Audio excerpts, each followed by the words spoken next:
am at a loss for words right now. These NIP retakes, they're giving me a heart attack.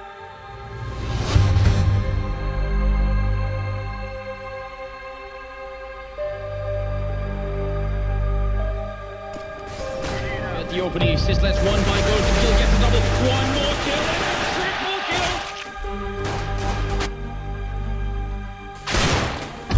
So here we go, Steeler lining them up. Oh, here we go! Hellhound has it. Hellhound with the first. Hellhound with the second. Oh, Fady is a one and done. Oh, times two. Wait for it. Whoa, three, four. Picks up that.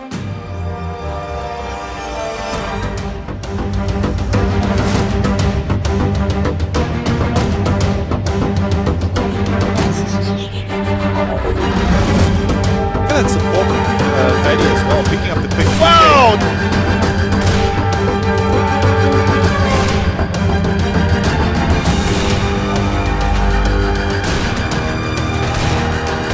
What? Can he find the fourth? He's on for the answer. He gets it. What? What? What was that? Trying to hold on to the bomb side, they line up for him, he's going to get another zoo kills, a third kill! You gotta be kidding me, now it's down to one. Oh, he's going to get it! He kills everybody! 1, 2, 3! Oh, Jesus, the last one!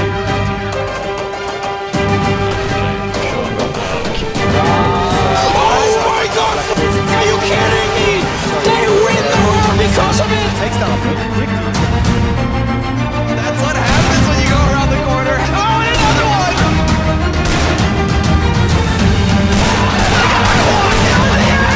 What is this?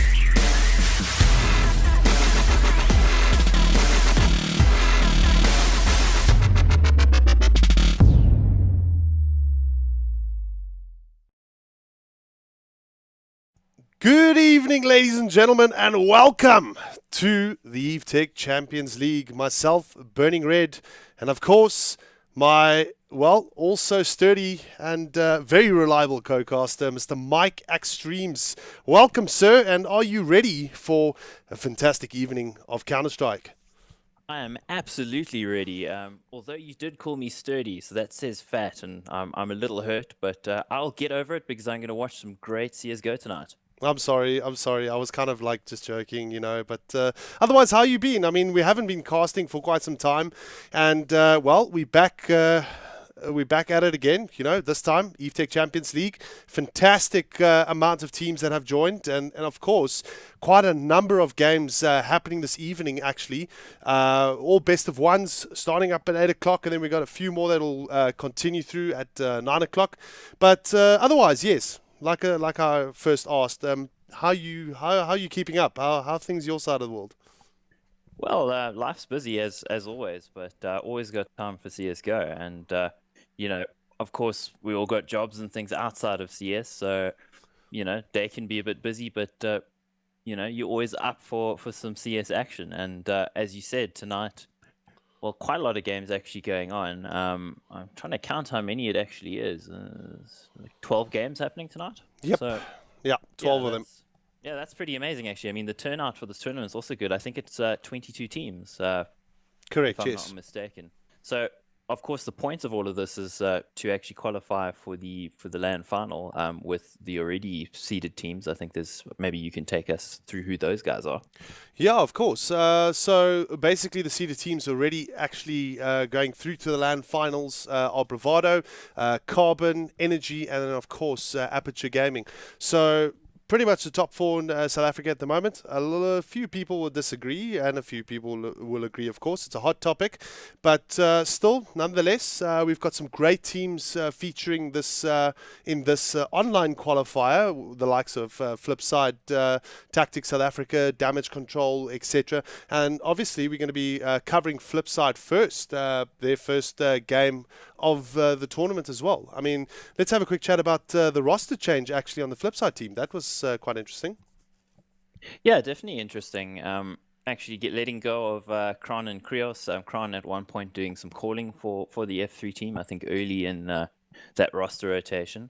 And of course, Kron and Krios both pretty much a package deal. You've seen them in a lot of other teams over the years. Very experienced players, lots of skill, but just not working out for the team dynamic, it seems. So they've actually brought in Bananas, who's played in quite a lot of top teams, most recently featuring for Altitude at DGC last year. Yep. That would be the Telcom tournament. And then it's also Zero Chance, the Mercurial Zero Chance. He's been in lots of teams, been at the helm of a lot of teams as well, being the shot caller too. And he's also in a lot of those teams been a primary AWPer. I don't know how they would use him here because ZipZip was the primary AWPer, and then they seem to move it over to Krios. So I don't know if he's going to take over that role or whether whether that'll go back to ZipZip. So we'll have to actually see how this all actually plays out tonight. So I'm quite excited to see the dynamic of the new team, and I think they've had a little bit of an experience injection as well as maybe a little bit of a skill injection, especially from Bananas, because he's one of the most exciting prospects in local CS. Wouldn't you agree? Yeah, of course. Look, I mean, the new addition to the FlipSide team, Bananas and Zero Chance, definitely can aid them quite a bit. I think Zero Chance picking up the AWP as per normal, and ZipZip maybe going into the lurk position. It's kind of, I think, all over the place at the moment for the team. We'll have to see this evening in this actual game against Gravity, how are they going to perform? Now, obviously, looking at the Gravity side, these are players that we've never seen before, so we don't actually know what they're capable of, or how they would perform up against a strong team like the FlipSide team as well. I can give you some ideas of it because I've actually played this very team in DGL ladder with my, shall we call it, troll CS team in the DGL ladder. So okay. Some of my old mates from back in the day, the Prem team, SSG and Pulse, we kind of just hanging out, playing a little bit of CS for fun, and also wrecking other people as it turns out. So I think we're second from top of the log at the moment. So maybe I'll get to play for go get tutored by FlipSide Academy if we win the ladder, which would be really, really funny considering we made it to the top 8 and they didn't last year.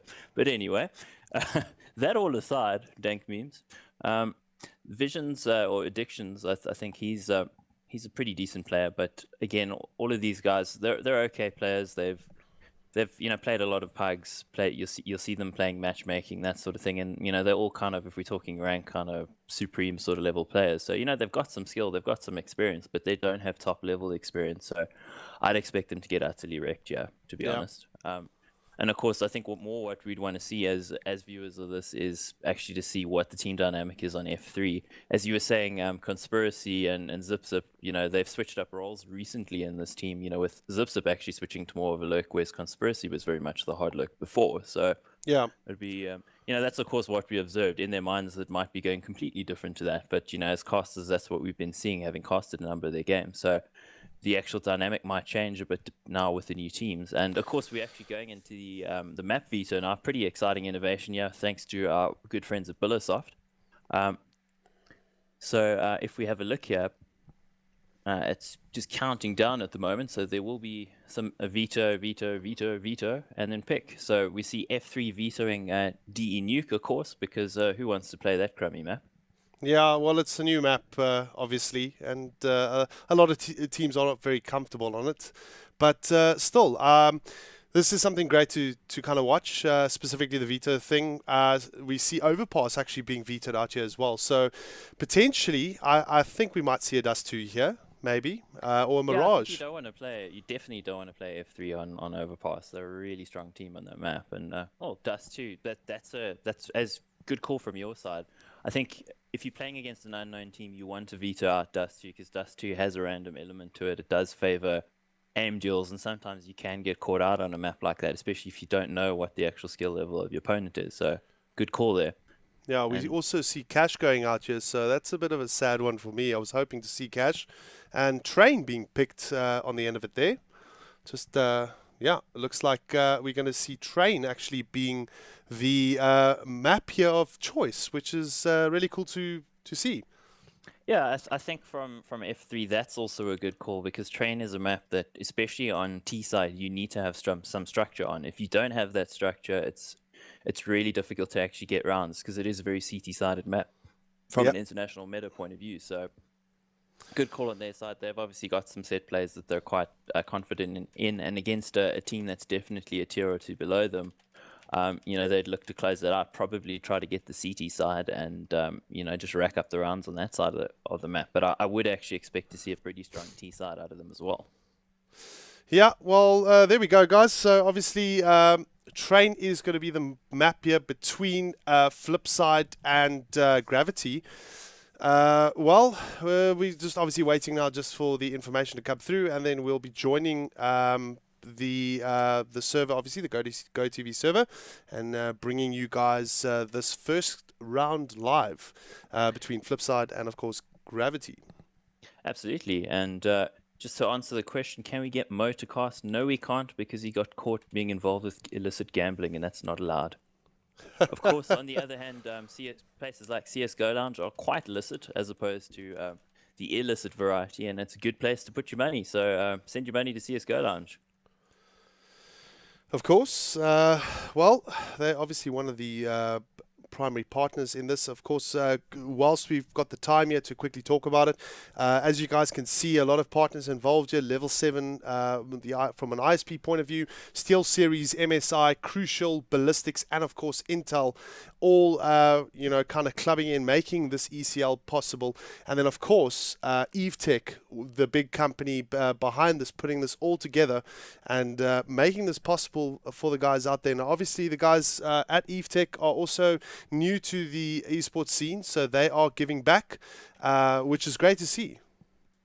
Yeah, it's very great to see. I mean, a lot of companies try to get into esports and get utterly wrecked, and it doesn't go so well for them. But Evetech are a company that's, you know, been around for a few years. They've definitely got the experience in doing big things. If you've ever been to their Rage stand, it is probably the biggest stand at the event. It's massively impressive, and of course, big MSI presence on that as well. So, you know, they know how to do big things, and I think, you know, this partnership with these guys, we're going to see pretty big things. There's going to be an amazing LAN final for this as well, you know, the likes of which you won't have seen in SA before. So we're really excited to cast that. Yep. Well, there we go, guys. We're obviously going in-game now here between FlipSide and Gravity. I think a lot... I'm very keen to see actually how FlipSide play, to be honest. I mean, the big focus has been on two particular teams in this tournament, Damage Control being one, and then, of course, FlipSide being the other. So, look, I want to see kind of how ZipZip is going to play, which role is he going to play. The last time that we did actually cast a game of theirs, ZipZip was actually the lurk player in that game where Krios was playing with the AWP, and he was actually really, really good. I actually rated him really high as a lurk player. Yeah, well, I mean, Conspiracy's the guy who you'd kind of expect to fulfill that role and to drop the big kills. Of course, that was on Overpass as well, where we've seen the setup of a lot of teams be a little bit different on Overpass, kind of copying, I think, the meta that's evolved because of what Luminosity and now obviously SK do on that map, where they send Taco to B side, and that's pretty much what we actually saw ZipZip doing.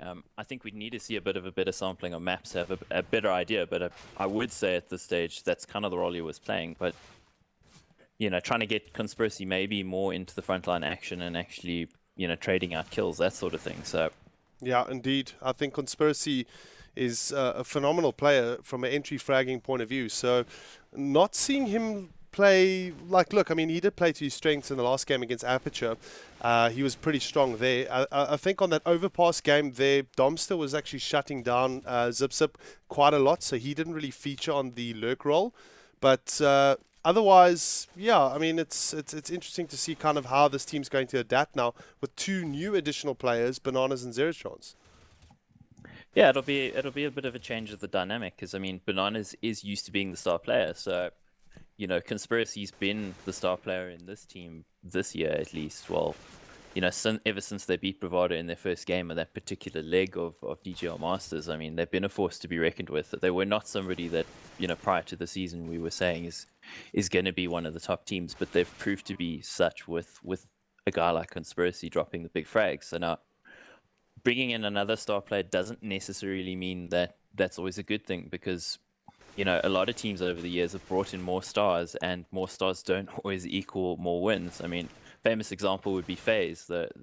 You know, that team internationally is all star aimers, all guys who were dropping big frags in their teams, in their regions, and altogether they're a good team, but they're not an SK or a Fnatic or a Navi sort of level team. And you know, you always need those guys who are willing to do the dog work, the guys that are actually going to play the supportive roles. And you know, playing a supportive role doesn't mean not fragging. It means actually doing the things to set up your teammates to enable them to get the kills. And often an excuse from guys for a player who's not fragging is to say, well, you know, he fulfills a supportive role. He's doing his job, and that's not necessarily true. I mean, look at somebody like Zipnix from Astralis. The guy can carry his team. I mean, he carried his team against Dignitas when they were playing with 2 stand-ins at the major. The guy has the skills, but generally he doesn't play to that level because he's setting up his teammates to actually get those frags. He's setting up Dupree to go in and be one of the premier entry fraggers in the world. He's setting up Device to be one of the top 3 players in the world to go in and just get the crazy kills. So, you know, in a team like this, now coming back to F3 South Africa, obviously I'm just telling everybody how much I know about things because, you know, I'm cool like that. But if we come back to F3 here, Bananas is a guy who's used to being a star player and used to, you know, being the guy to carry his team over the line on his back in a lot of cases. So depending on how he integrates on a personal level with these players and, you know, role-wise, it may be a good thing for the team having more fragging power, but also, you know, having a guy like Kron on the team who would be willing to do, you know, the dog work, as it were, maybe not having that anymore might hurt them. We'd have to see how the team dynamic actually plays out. Yeah. Well, look, I mean, I'm also kind of keen to see how much of a role or impact Zero Chance is going to add to this team. Obviously, from a leadership point of view, I don't know if he's actually the IGL, but as far as I know, Stain took over that role not so long ago. So potentially Stain is still the IGL of the team. Zero Chance, you know, has got a vast amount of experience adding to the side.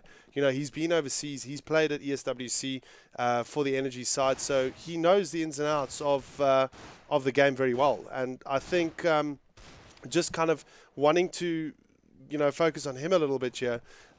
He's been in multiple teams, like you said, the Mercurial player, but look, it's going to be a case, is he going to fit in? That's going to be the real question here, because we haven't really seen FlipSide play since the switch. So I'm very curious to see, is he going to fit in straight off the bat? Are all of these players going to gel well together as well? Yeah, that's very much the question. I would not see a player like Zero Chance being the kind of guy who would actually take a backseat if things are going badly, not to actually jump in and make a few calls. So, again, that dynamic, will there be a power struggle? Dun, dun, dun. You know, who knows?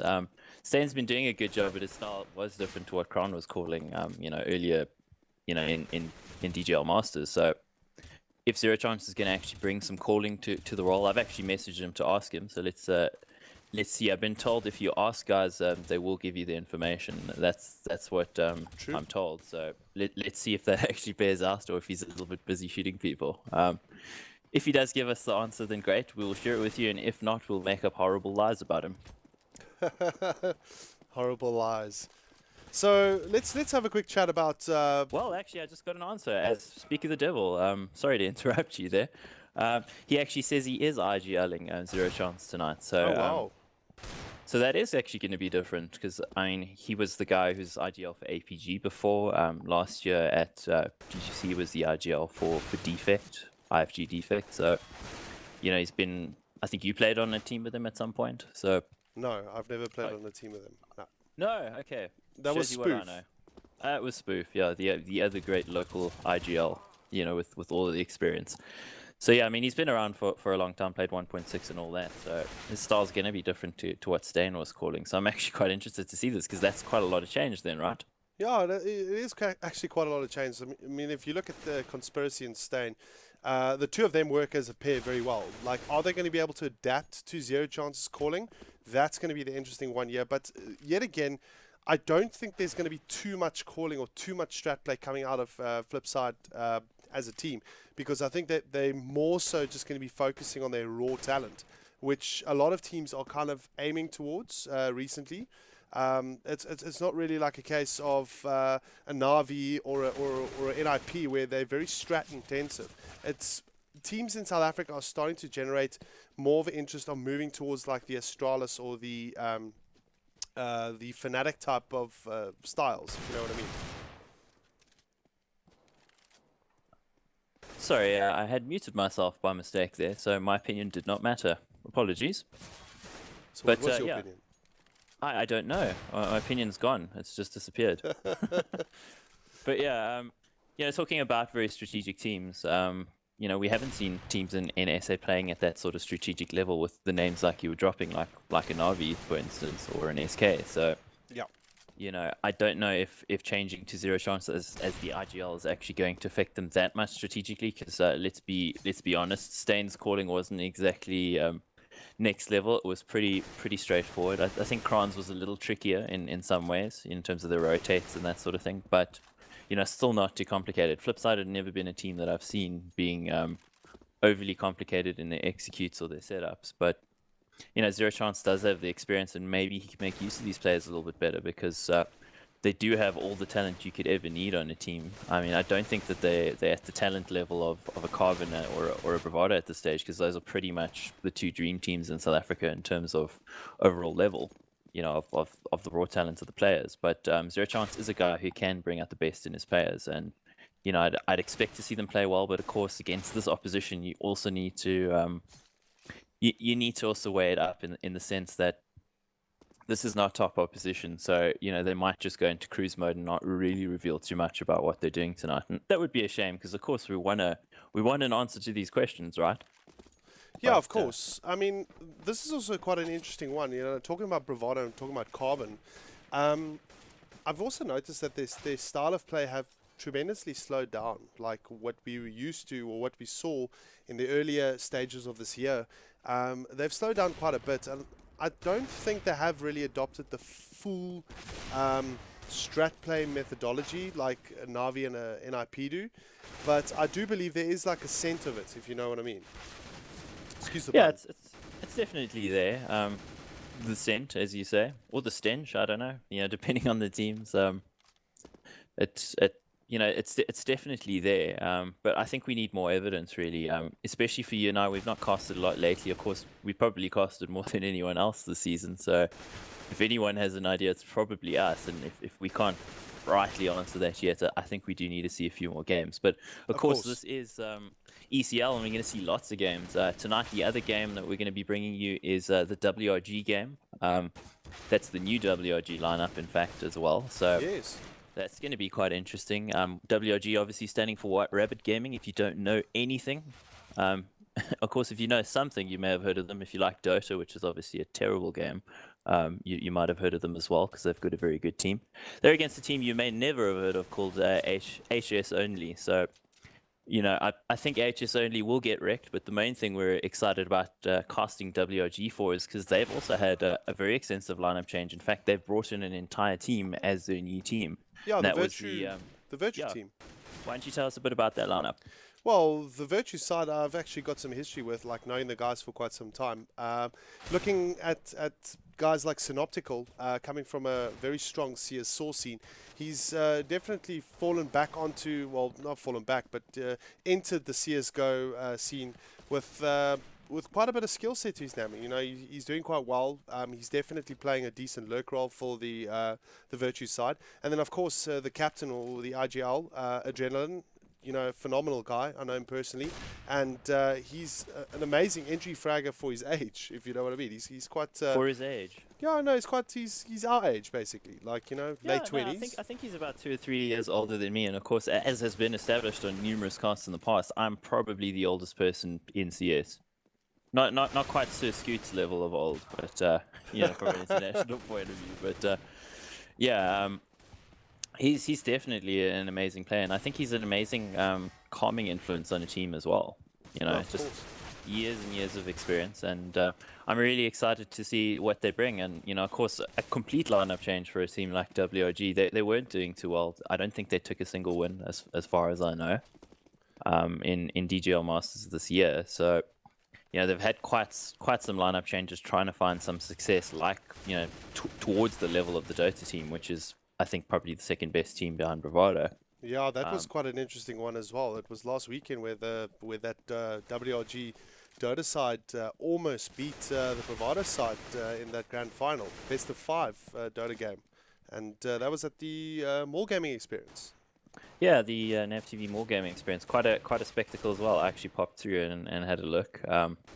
And you know, it was amazing what your guys were doing there, and of course the whole storyline with Bravado having not lost a single map on LAN in more than a year, and in the space of that tournament losing 4, I think. They lost the winners bracket final, and yeah, that was quite a bit of a shock, really. Yeah, and of course Dota being a completely terrible game that nobody should play. You know, while it was very entertaining, you should really come watch now. CS. It's not such a bad game. I don't know. Well, you know, famously at DGC last year, I walked around calling the people from other games all sorts of uncomplimentary names just because I could. Because CS is the game, guys. It's the only game. If you're playing anything else, well, you're wasting your time. You can't really talk, to be honest. I mean, you come from a Team Fortress 2 background, so you know. I do, which is a game that just got competitive matchmaking as of like a week ago, and I haven't actually tried it because despite my many thousands of hours in that game and playing it competitively, you know, CS is the way, man. Yeah, look, I mean, it's really each to his own. I mean, from my side, I really enjoy Dota. It's a really, really fun game. It's totally different to CS. You can't really compare the two. But let's quickly have a chat about this game. We obviously got a player on each side that hasn't joined yet, but we do see the admin has joined in. So he's obviously just trying to sort a few things out here between the two guys just to get them up and running. We did notice that ZipZip had some loss issues actually, but I think hopefully he's connected in now, or will be connecting in shortly. We do see, of course, the FlipSide Tactics SA rep on the YouTube channel as well. For some of you guys that have just joined, myself, Burning Red, and Axe Streams, bringing you the first ECL game here this evening. As per normal, in some cases with the online games, we do have connectivity issues here and there, but hopefully we'll be starting shortly. Well, I don't think we're sponsored by any connectivity providers, so, you know, rip SA Internet, right, guys? Well, yeah. We're allowed to say that, right? I don't know, touch and go, to be honest, but like, I'm still going to get my check at the end of this, right? as a highly paid esports professional, I guess, maybe. Yes, hot damn, man. Got to drop that six skrilla, right? Yeah. Okay, Anyway, so looks like yeah, Zip's he's in. back. So looks like we're A for away, ready to go, and game on tonight, guys. And of course, this is ECL Evetech Champions League, and this is for a place in the LAN final, which is going to be amazing. FlipSide Tactics South Africa versus Gravity. Take it away. Well, it looks like a pause has been called here immediately from. No. No, never mind. It's never mind being called. So it looks like they are live. Actually, Gravity starting it off here as the T side, and obviously. Looks like knife round actually. Oh yes, I do apologize. I forgot. So they have Because to of knife course the it is- sides. It is traditional in CS to poke each other with sharp, pointy objects at the beginning of the game. And of course, right now, very exciting poking of sharp, pointed objects, and of course, Gravity actually winning it. Well, that's a surprise. That might be the only thing they win tonight. I don't know. We actually have to wait and see what actually happens here. It potentially could go either way. You never know. Well, they are starting on the favored side. You want to start on the CT side on this map. Looks like we've got a pause now, by mistake, seemingly.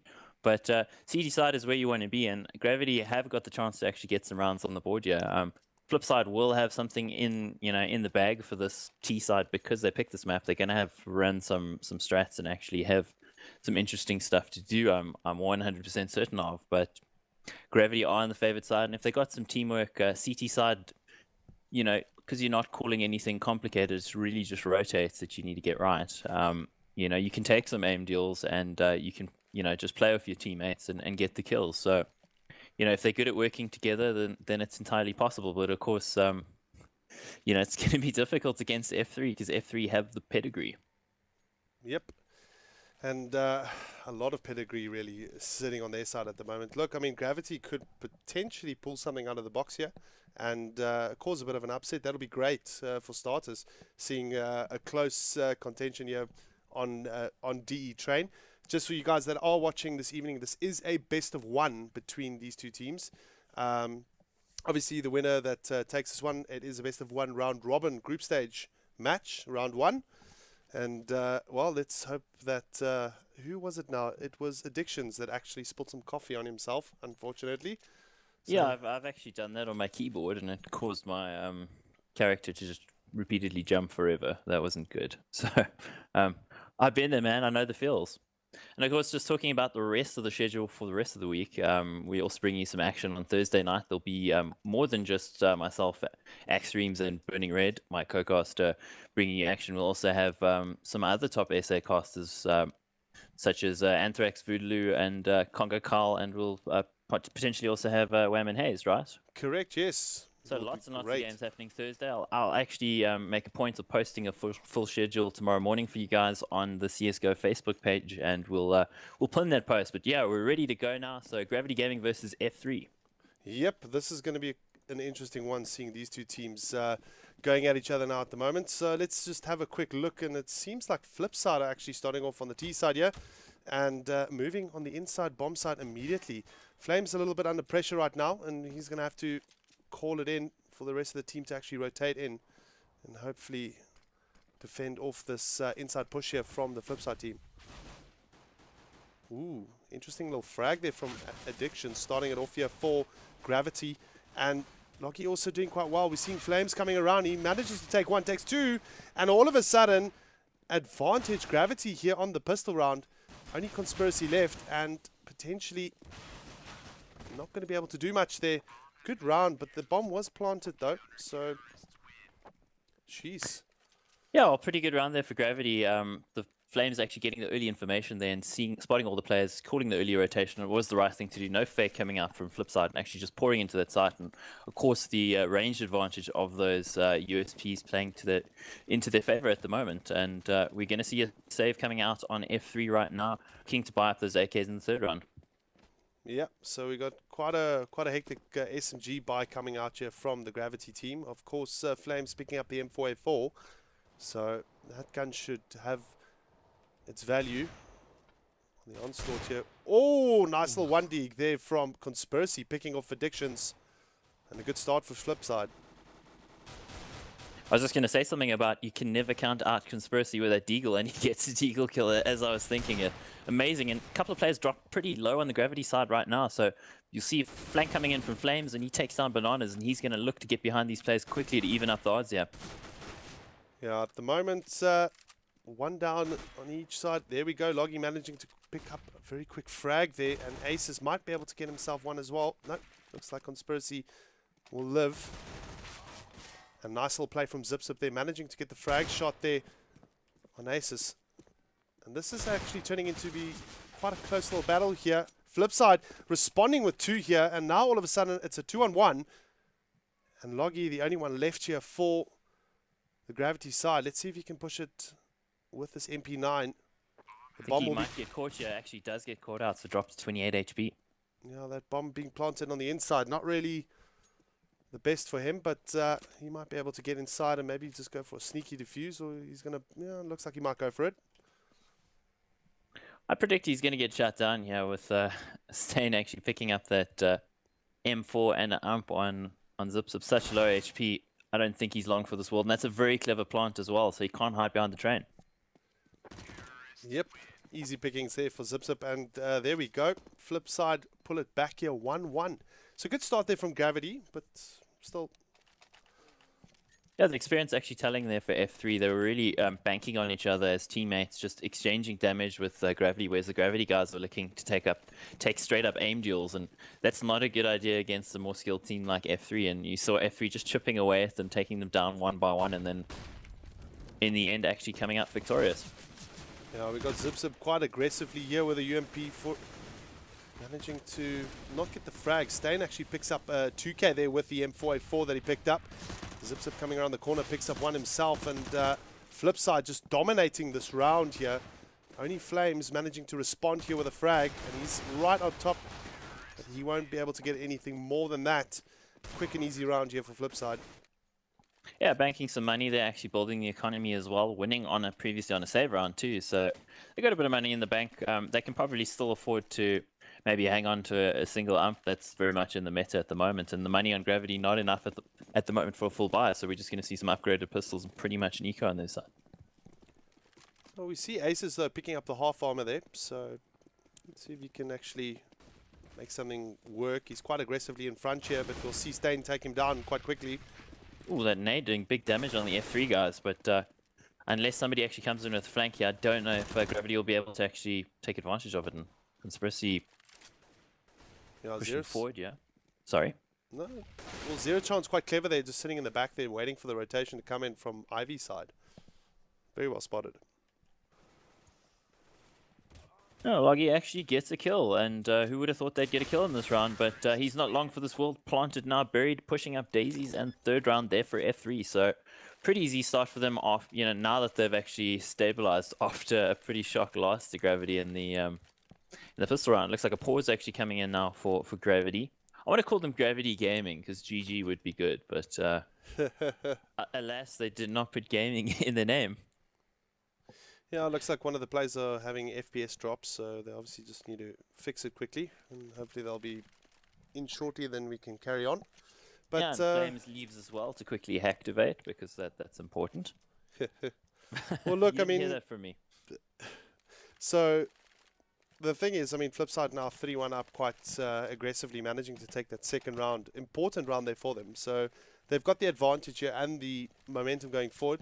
We'll see, though, it's the buy-up round here now for Gravity, with the AWP actions actually picking it up. Oh, sorry, addictions picking it up here. And then 2 M4s, we'll probably expect the other two to also pick up rifles. Yeah, I think they'll pick up rifles based on what their money was. Zero Chance, of course, on the AWP, so it looks like he's going to be main AWPing as well as calling. So quite a change, actually, for F3. So be interesting, but again, the firepower on that side. Gravity, if Gravity takes another 2 or 3 rounds, you know, I think they'll be doing well. Indeed. Well, look, I mean, it's a case. I'm very interested to see what Zip Zip's going to do. Is he going to play a little bit of a lurk role here? You know, who's taking over that responsibility? Because, I mean, he played that in the previous game. And like I said previously, or earlier, it's really going to be interesting to see. I mean, is it going to be him that's going to remain that lurk player, or what? Yeah, well, I mean, we've discussed it a bit. I think we're going to have to see now that the actual rifles are coming out on both sides as to where they go. I don't think I've actually casted on Train with you, so this is also fairly interesting for me as well. It's not a map that I play a lot, but I've watched a hell of a lot of it, because Train came out a ton of times in the recent major in Cologne, so in ESL 1 Cologne, so lots of watching that, and it'll be interesting to actually see how these South African teams play versus what the top guys are doing. And of course, teams like G2 have done really well on this map of late, just not at the major. Obviously, them going out, and unfortunately in the group of death in the group stage.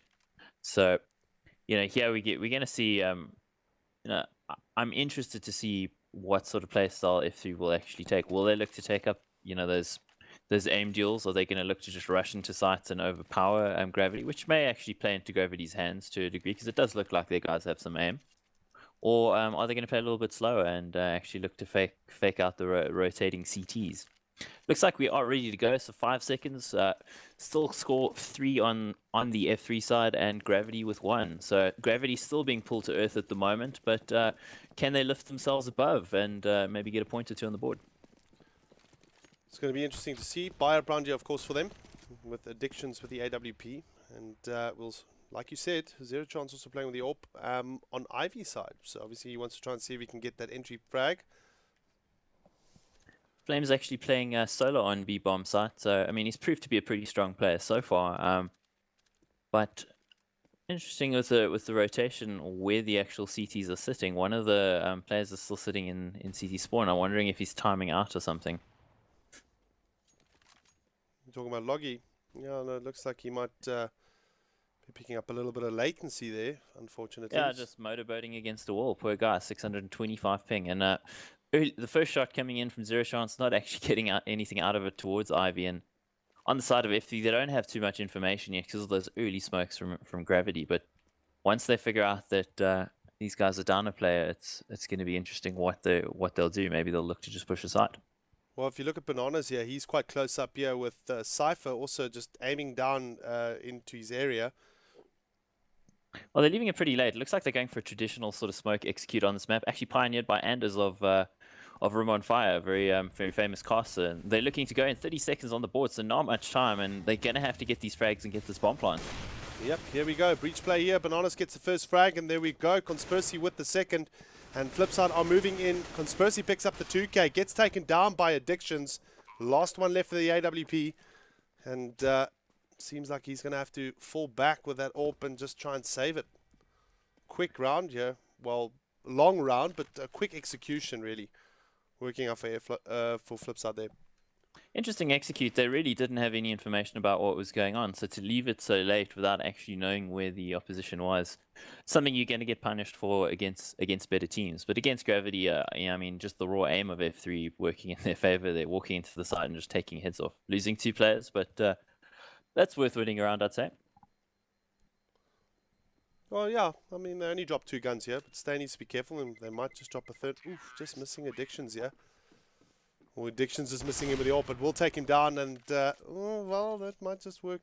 Well, it won't work against Stain. He's got 14k in the bank. Score 4-1.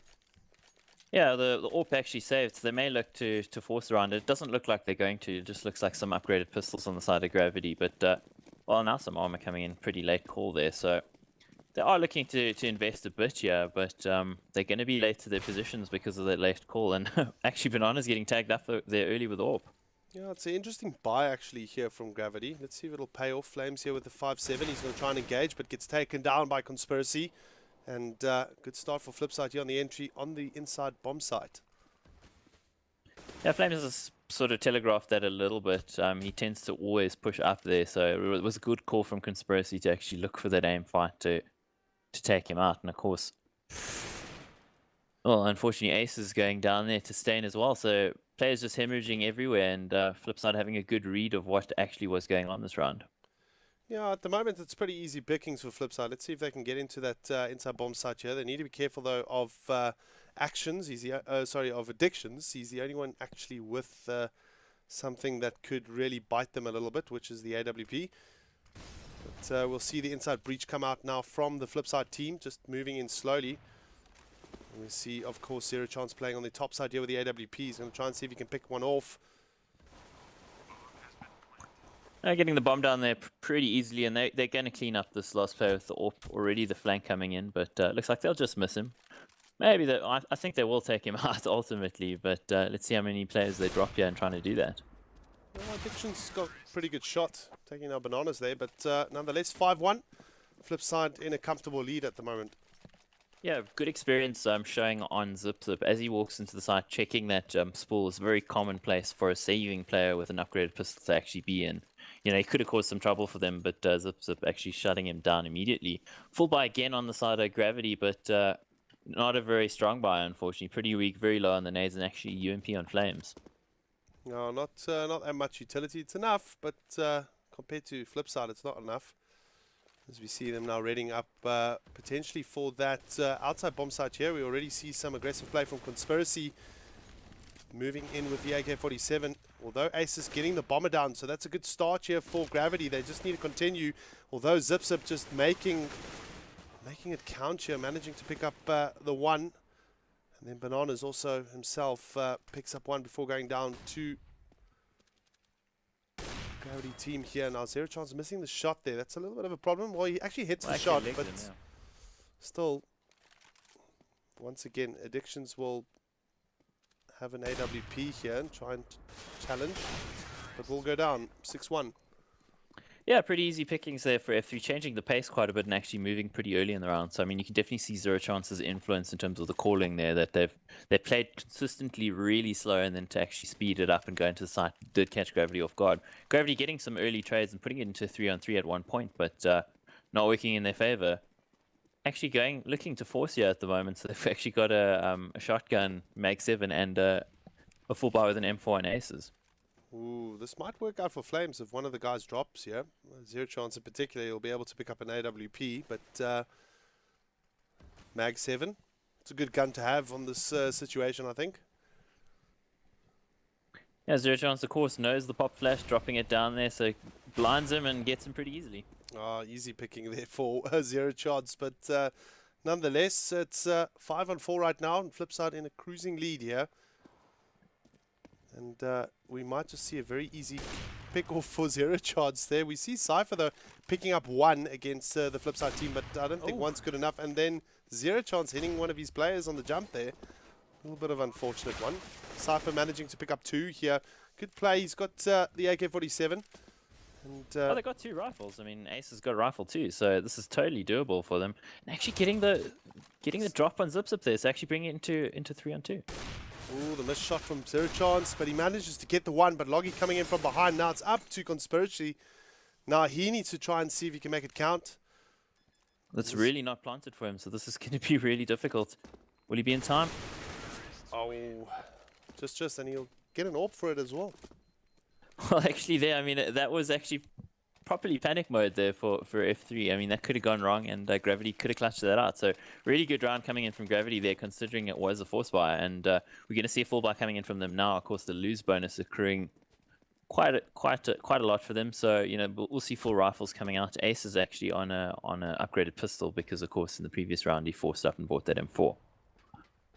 No, what's quite interesting to see is the amount of time they actually take to buy up their rifles is quite late.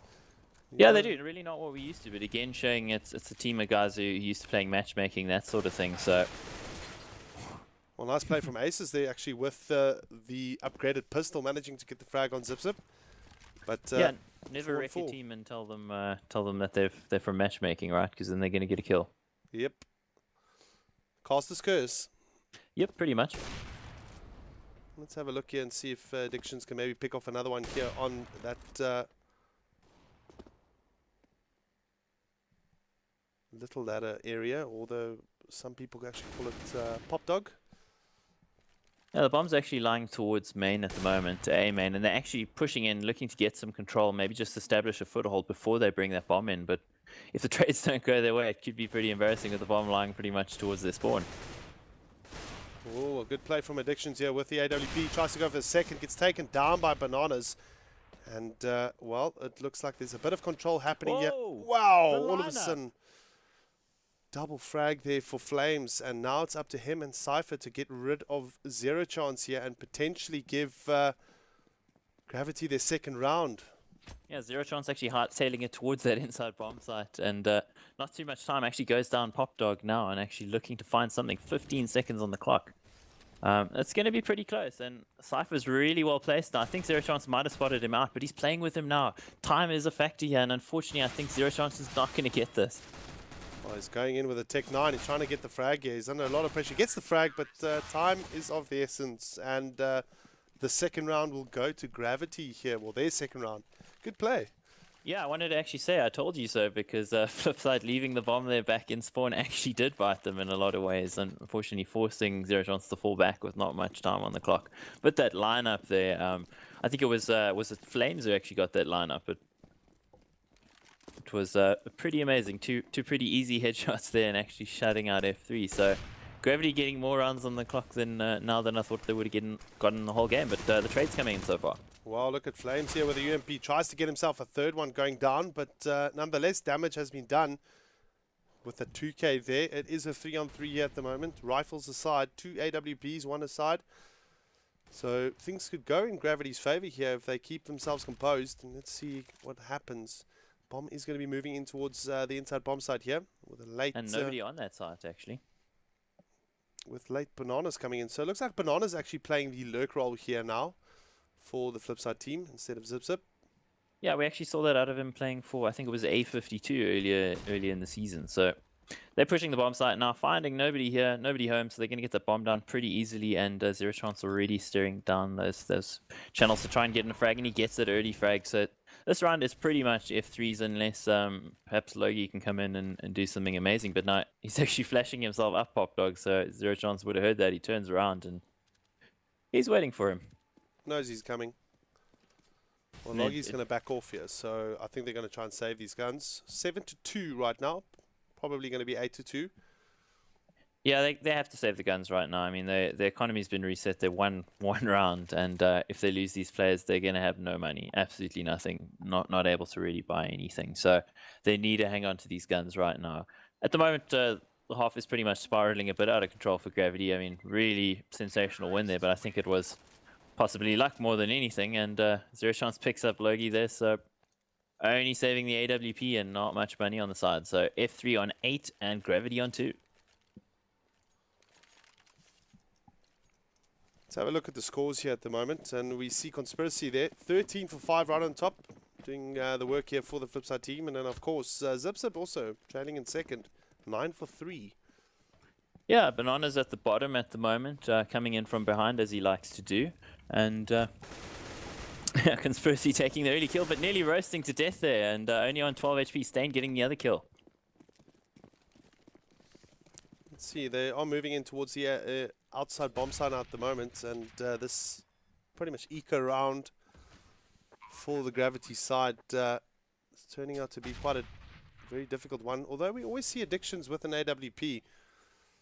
Yeah, he's been able to save it quite a few rounds at the, in this game. Actually baiting his teammate baiting for him there, able to actually take down the player and possibly pick up that gun, but still, well, Addiction's getting another kill. They're putting down Bananas, so maybe this is doable, but I don't think there's any kits on their side. Oh, there are actually 2 kits. What am I saying? Yeah, well, 2v1 at the moment. interesting little play here from Aces picking up the 2k here, so it's up to him and Conspiracy, but Conspiracy will get the better of him, and we will see a 10-2, or sorry, 9-2 here for the FlipSide team. So FlipSide still in the leading command here, well, the commanding lead. Yeah, unfortunately for Aces, they're actually being forced into that aim duel there with the time running out. So, but it was pretty doable for them considering they had 2 kits.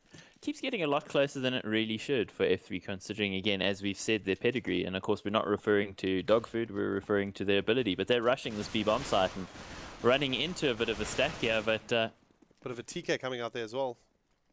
yeah, of course, every time we cast, there's some glorious TKs. In fact, in my advertising next time, I think I'm going to advertise TKs, because no scope there from Zero Chance. And 5v2 at the moment. Yeah, it looks like Zero Chance is warming up with that AWP and picking up another frag himself. Oh, nice little scopers here on the end.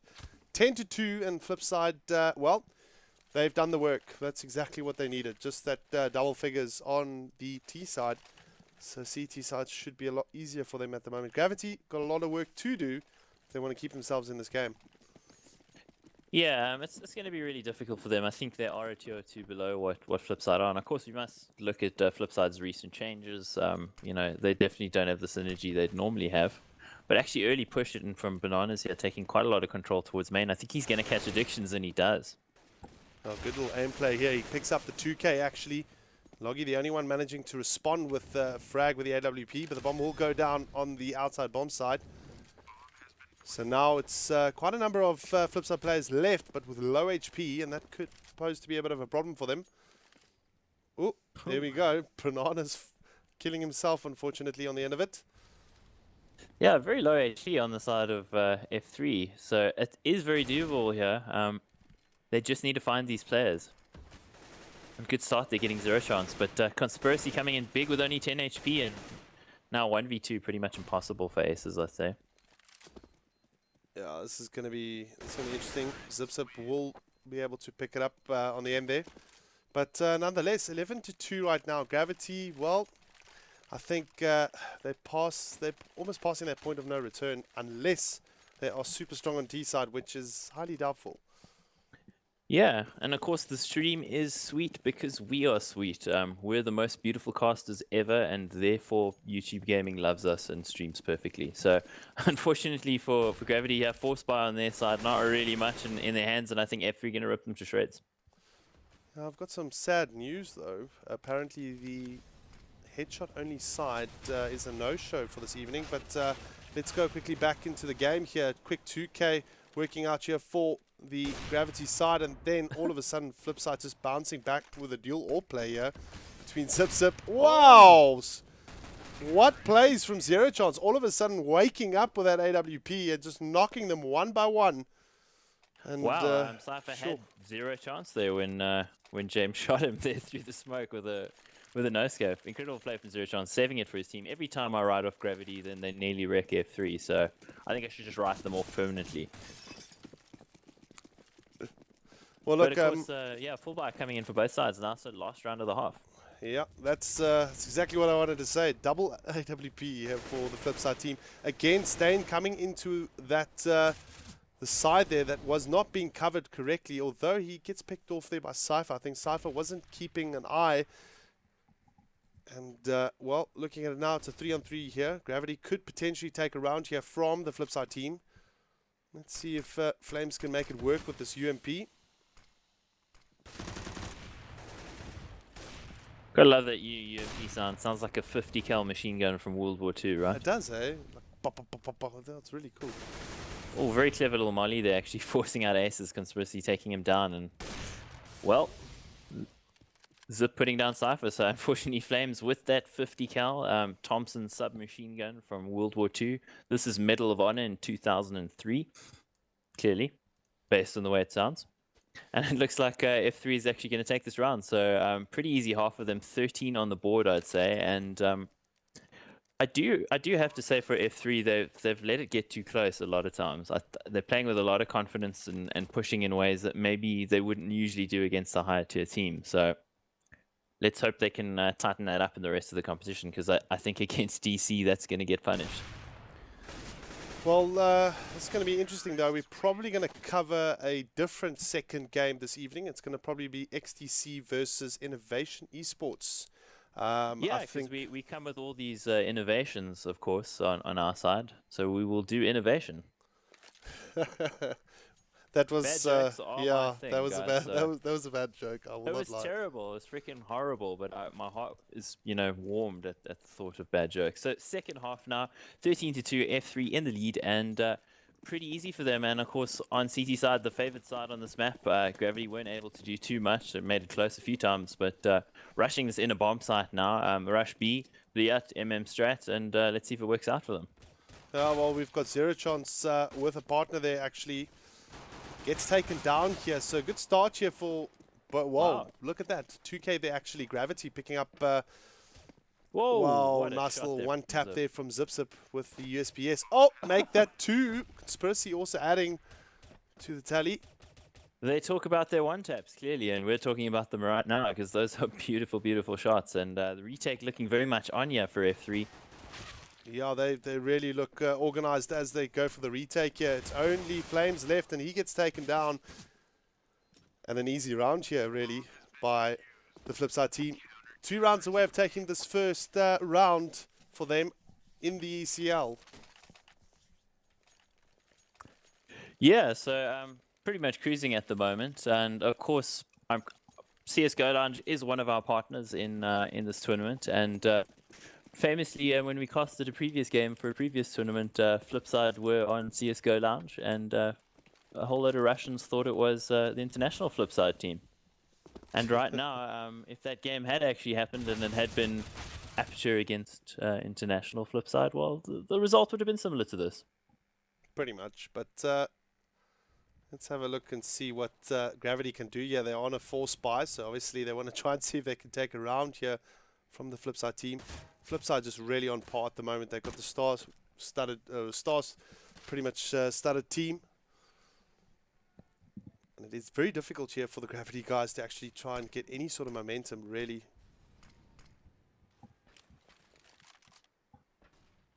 Yeah, the only way for this team is down at the moment. Zip getting pretty easy kill there, getting the second one, and now 5v2. So yeah, getting planted at the moment, and Ace has got the rifle, but addiction's only on a Glock, and that's obviously because he's the AWPer. So looking to save, they might get a plant here on B site, but beyond that, I really don't see it working out for them. Yeah, it's going to be very, very difficult for them unless, you know, addictions. But Banana's shutting them down right on the end. They're 15-2 here. The FlipSide team are destined to take this game. And a bit unfortunate for Gravity, but I guess, you know, they'll learn quite a lot playing up against a very top-tier team like FlipSide.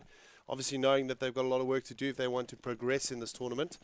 But Yeah, Tech 9 buy from them, so depending on where they go, yeah, they could still take this round. I mean, it does work on this map. But I'd say they're going the wrong way. They're going towards a Tech 9's not a good idea there with the distances involved. So yeah, close quarters, that's definitely where they need to aim at, and that's in the inside bomb site. So let's see if they can get it right. Maybe. Got a couple you never know. I mean, Conspiracy's pushed up, Stain's pushed up. So, you know, if they find a couple of headshots, then this round could go their way. And Stain actually sticking on that P shooter. So, you know, he might as well shout insults at the other team for all the good that gun's actually going to do him. The P shooter, the Bison.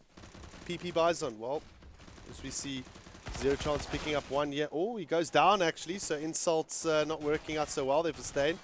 But nonetheless, Conspiracy cleaning up there and getting the bomb.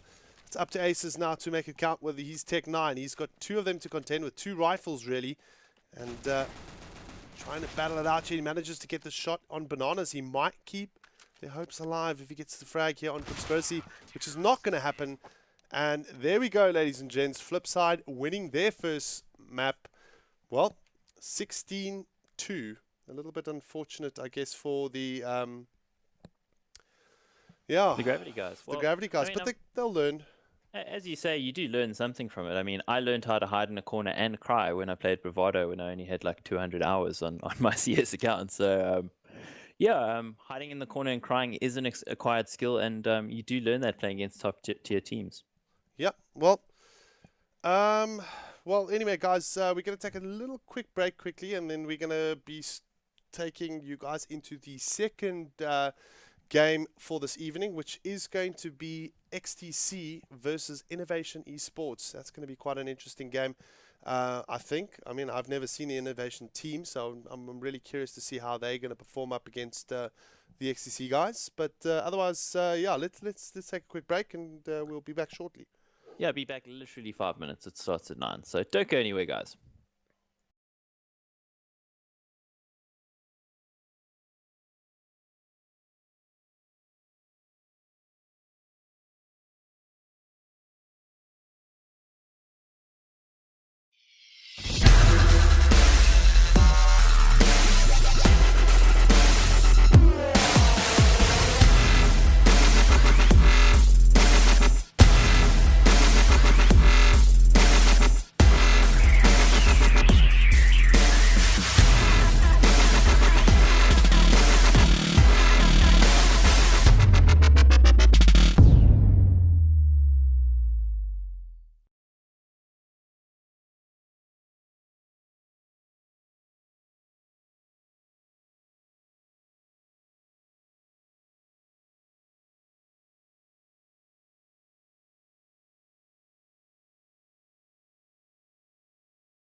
Make the ground shake.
Right, so we are back for game 2, and well, it's going to be an interesting one here. We've got XTC versus Innovation Esports. My co-caster, of course, this evening, and entertaining you with these really dull jokes and interesting comments is Mr. Mike Extremes. Well, game 2, are you ready for it? I think it's going to be quite a good one. No, I'm not ready. I haven't had enough Brandewijn, you know. Some Ricky Low that always makes the CS go. Hey! We don't promote alcohol on this channel. Thank you very much. But what we do promote, though, is of course our sponsors, and we have to say a good thank you to all of them. Level 7, Steel Series, CS:GO Lounge, MSI, Crucial, Ballistics, and of course Intel, and then the great Evetech that brings us the ECL. The great Evetech. That's a good name for a Japanese destroyer robot and a company. Interesting though, but well, look, we've been very much blessed by the guys at Bellasoft this evening to extend this game just by 5 minutes, just giving us time, just quickly doing a little bit of a bathroom break, and of course, as you guys can see, the veto process will be starting off in the next 4 or so minutes. So if you need to take a bathroom break yourself, now is the time. But anyway, Mike, let's have a chat here with regards to these two teams. Your take. Damn it, I needed a bathroom break, man. Jeez, what the hell? I'm sorry. I really thought. Okay. Anyway, you may continue. You have my permission. I will pinch, cross my legs, you know, do all that. Well, I was actually asking you, like, what do you think about these two teams? I mean, XTC, of course, we know them well.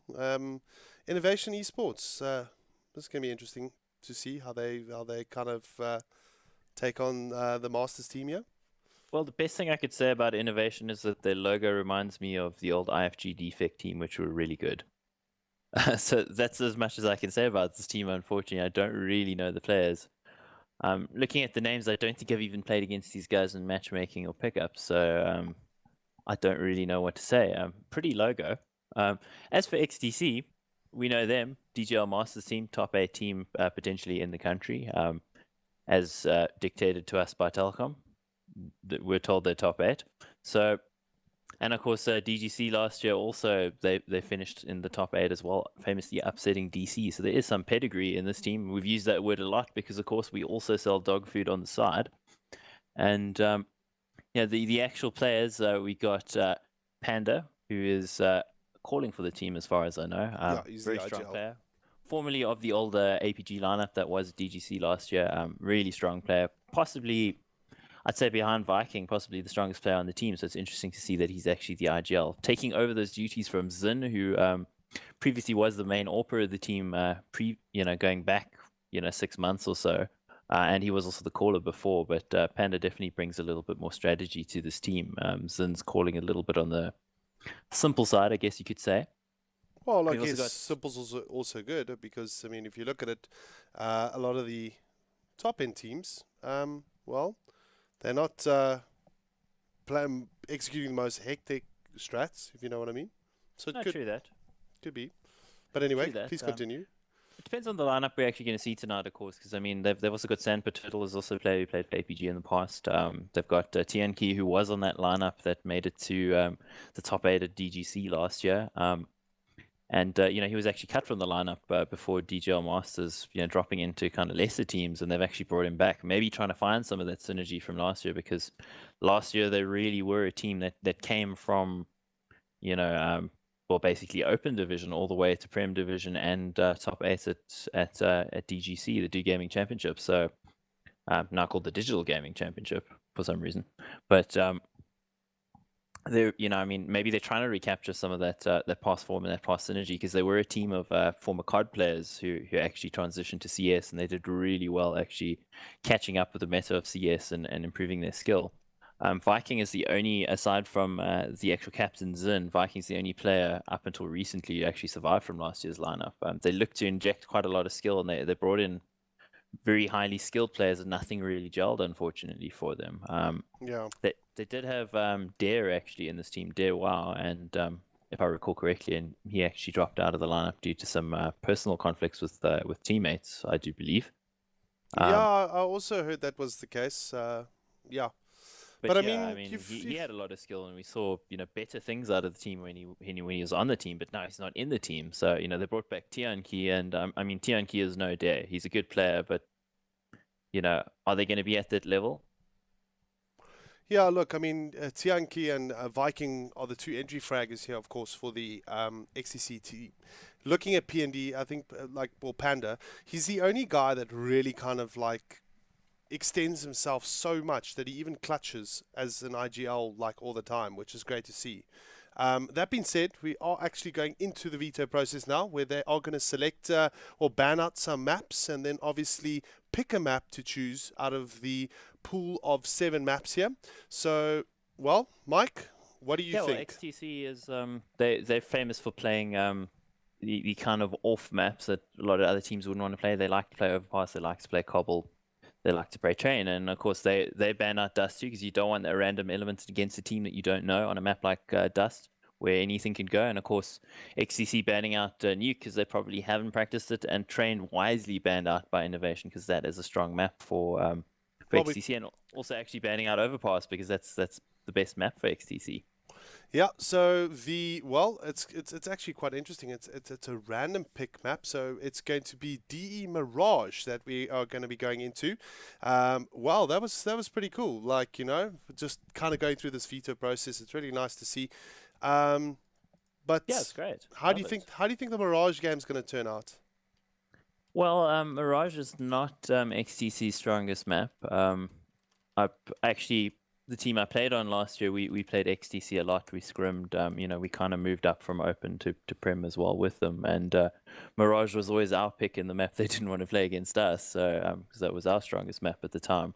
They definitely have some skills on them. I think very early in the season, we cast them against Banana's old team A52 and they won on that map at the time. But it's not their strong map. I think they would have preferred to get Cobble, yeah, but that all being said, you know, lots of words coming out of my mouth. The skill gap here is still evident. I still very much predict that this is going to be an XTC whitewash. If Innovation can get, you know, double figures, I think it's a victory for them. If they shock us, I mean, since they got a player called Shocks on their team, you never know. Maybe he's a, you know, young French guy with the best hair you've ever seen, and you know, maybe you can get some headshots. Who knows? Well, for sure. But anyways, guys, also a quick thank you to the Billisoft team actually for getting involved with us, bringing us this great veto system, of course. We'll be going in-game shortly here. And then, of course, guys, for you guys that are new to CS, etc., you can go to the Billisoft platform at, if I'm not mistaken, gopickup.billisoft.com or gopickup.co.za, if I'm not mistaken. I believe they'll probably paste the link in the chat as well. Let's go in game. I think we're going to be starting shortly. Billisoft.com. There we go. Cool, and it's a great platform. I must say, Casper, the guy, actually developed it pretty much from scratch. I mean, we had no pickup platform in South Africa for a while after the death of the previous platform that got DDoSed back into the Stone Age, and of course the previous guy did not want to continue. So, you know, Casper's done a lot for SA Esports, and I'd really like to see more players playing Billisoft again, because it is a great platform. And, you know, he's actually done a lot of work for us here, and we've never had in SA that I know of a proper map veto system. So this is a first for us. Yep, indeed. So anyway, guys, looks like we've joined in. As you can see, we're going to be bringing you the second game here between XTC and Innovation Esports ZA, which is, well, XTC inspired, of course. That's the actual team name. But well, I'm always keen to watch the XTC players, specifically PND from a clutch point of view. He loves to clutch. He's really good at it, of course. Yeah, he's done some amazing stuff. I recall in that overpass game, I think it was against Aperture a little while ago. Well, there was, I think, a 4v1 at one point, and I was pretty much writing him off. Commentator's curse. No sooner had the words left my mouth than he won that clutch. So I hope for his sake that he doesn't get put in those situations, but I hope for viewership's sake that he does, because the guy's a master when it comes to that. Well, it looks like they're hopefully reading up here. It looks like there is the coaching functionality available for the teams. So that was a question that actually came through from one of the members earlier this afternoon. Unfortunately, I did not have the information around it, but there is the coaching functionality, which is great.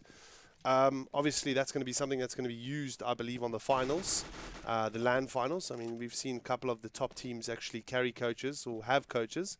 So, like Carbon at one stage, they had Spoof as the coach, but obviously Spoof is he's kind of focused more now on looking after a different team, an interesting mixed team, the team that will represent the Southern Barbarians, which is a combination of Bravado, Carbon, Energy, and Aperture players, which is also really exciting stuff. Yeah, that is really exciting. Just to mention on that, you know, they've got probably the strongest possible team that South Africa could field. So I think in that competition, they have a very good chance against the other African teams, and you know, well, let me rephrase this. They will have a very good chance against the European teams, the best chance that a South African team has ever had. I think if they were playing against other African teams, they would by far be the best team in Africa. But versus Tier 1 European opposition, depending on who actually goes to ESWC these days, because ESWC doesn't have the profile as an event that it had in previous years. That's also true, yeah. You know, we will see some Tier 1 teams, but I don't think a lot this year. So depending on who it is, I think the team has potential to do really well, but because they're a mixed team, they have limited preparation. I'd love to see them do well, but again, versus Tier 1 opposition, the possibility of getting wrecked is there, unfortunately. I know the guys won't want to hear me saying this, but the possibility is there, unfortunately. So I think it's the best chance South Africa has ever had, and you know, I'd be amazed if, well, in the TWC side of things, I think they're going to do really well. But whoever does ESWC on the other end, which I've probably confused people with now, two separate competitions. Yes, of course. Whoever gets there, you know, I think if you play against, you know, like a fired up Envious or something, it's going to be pretty difficult. But the South African mixed team for TWC, I think they will dominate African opposition for sure. Yeah, it's going to be good to watch. Anyway, that being said, I'm very keen to see how this Innovation Esports team actually plays this evening. I mean, I've heard of the name a couple of times. It has been advertised on Facebook here and there, the MGO. But I've never seen one of their teams play. And then obviously, ranking-wise, I haven't really seen kind of any sort of ladder ranking from them or anything like that. So, really keen to see. Yeah, well, we didn't do any prep for this tonight because we were expecting a completely different matchup. That would have been WRG versus Headshots Only. But Headshots Only, or HS Only as they call themselves, not actually coming to the party tonight. So we're having a different party entirely. It's my party and I'll have it somewhere else, I guess. And we're having it on Mirage, knife round right now, and XTC Inspired versus Innovation Esports ZA. Yeah, this is going to be a good one. Let's see who's going to take it. Obviously, a lot of guys are voting for Innovation on the chat, so let's see how they perform up against this Masters side. And things are starting off a little bit slow, but like you always say, we don't really cast the knife round. It's more just kill actually coming in there, so that's the most exciting thing that has ever happened in a knife round, literally ever. I've never actually seen a knife team kill, but it's a 1-on-1 here, and Boot takes it. Got to ask Kappa, who is Kappa on the XTC side? I actually did not notice that. I see the name in the lineup, check the players' previous names, and I'm not quite sure who he is. No idea, really. Could he be Backstabber, maybe? Well, the thing is, we did see Backstab actually rock up on that veto there. So, I don't know. Maybe it's a case it of... actually shows on the veto all the players on the lineup. So, XTC starting out now on the T side. Lineup questions aside, it looks like they're going to do a full rush Bibliat and run to this bomb site and hope for some headshots. Yeah, let's see how it goes. And we've got Shocks actually looking in from the short side. Yeah, gets the first frag here on Viking. Good start here, though, for XTC, managing to get a frag themselves. But Shocks really in a good position here, managing to take 2 there. But XTC jump back with a 3K in their favor. So now it's up to... coming in now from JKB, actually. Will he find anything? I don't think so. Well, oh, he does. Sure, 2K here in favor for Innovation, and now all of a sudden it's a 2-on-1. It's up to Tianki here for XTC to try and take or defend the bomb here. And look at this, Azrael just kind of keeping tabs, but Tianki managing to get the better of them just in the end there, and XTC take the first round. Good play from Innovation though. Yeah, they really look like it could go their way. Unfortunately for them, the smallest Tian on the server coming up big and actually winning that 2v1 clutch. Yeah, it's interesting. They're actually playing with a coach as well. So Surayath is the coach here for the Innovation side. So a new team here. Let's see how they will take it from here. Obviously, an eco round here into round 2. Buy up coming out here from XCC, and let's see if XCC can breach... this A bomb side with P&D playing the lurk role here in this case. Under quite a bit of pressure, but good fragging here from XCC. And they should be able to dominate that A bomb side and take control quite easily.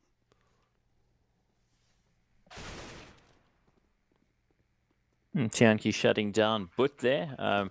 The two Afrikaners actually mingling and Tianki winning that mingle, so to speak.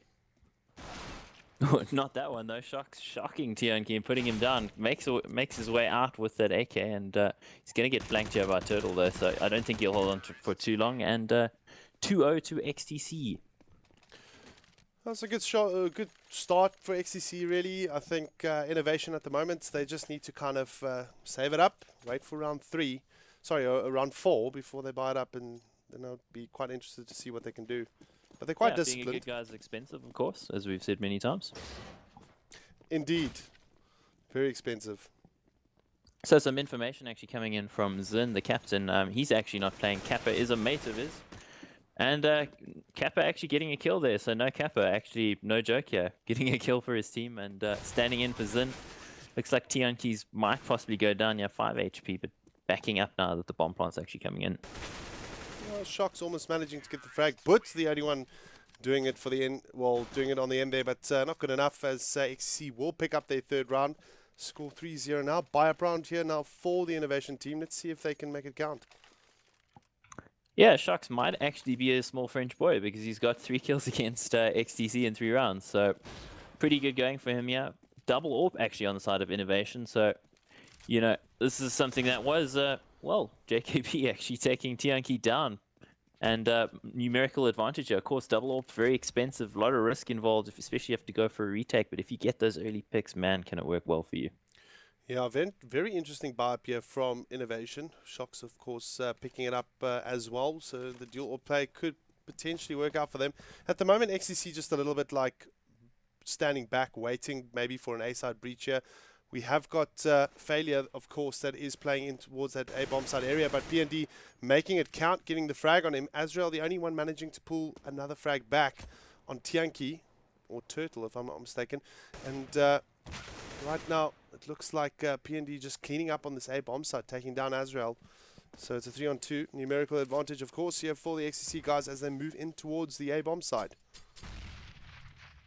Double AWPs now actually going for a retake. It's pretty difficult. So they're going to need to actually interrupt this bomb plant. And all Shocks down on 10 HP. I think they're going to get him through that box. Not actually. 5 HP. 5 HP is lucky. Well, look, but didn't get the frag there. And Shocks returning actually with the AWP shot here, but will go down. And XCC pick up 4 rounds to 0. So, well, looking good for XCC at the moment. Innovation back on an eco. Yeah, I think a bit of an commitment from Butt there with the AWP, Butt.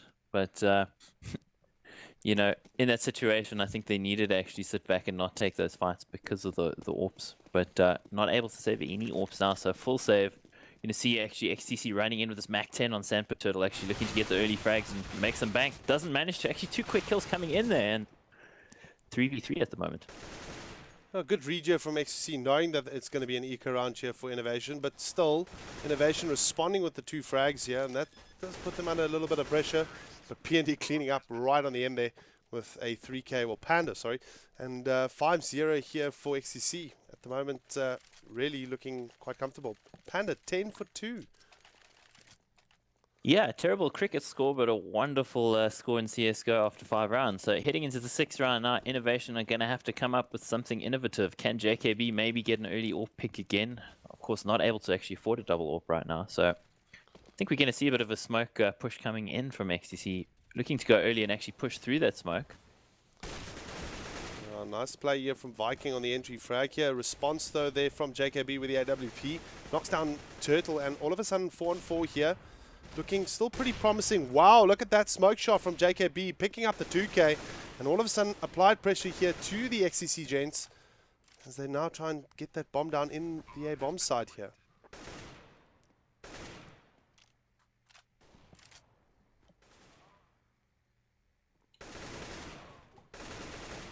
Well, actually working out here for Innovation, and now 2v1. Viking left, and he's going to get the kill. Will he catch that player? And he actually comes off the bomb.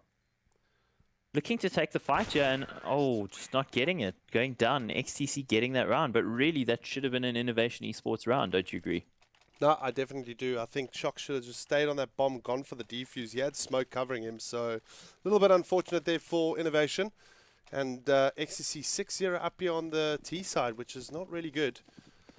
Force buy on the side of Innovation, getting a P90 and a FAMAS and limited utility on the other 3 M4 players. And early mid control coming in from XTC, looking to push up, using that smoke. Tianqi getting their entry and putting Shocks down, so opening up this B bomb site right now.